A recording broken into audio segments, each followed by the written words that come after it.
اے چاند کو توڑ کر جوڑنے والے، ہم بھی ٹوٹی ہوئی تقدیر لیے بیٹھے ہیں۔ تم جو مصروف زمانہ ہو تو ہم بھی رستے میں پڑے تھوڑی ہیں۔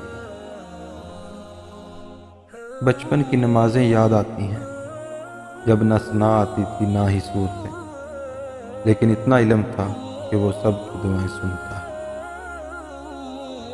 شوق کلام لے گیا موسیٰ کو طور پر، میں کتنا بد نصیب ہوں مسجد نہ جا سکا۔ بہت حسین ہے خدا پر یقین کا سفر، محبت کا تو پتہ نہیں مگر انسان نفرت دل سے کرتا۔ مجھے کافر کہو گے تو تمہارا کیا بھلا ہوگا، اگر میرا بھی وہی خدا نکلا تو تمہارا کیا ہوگا۔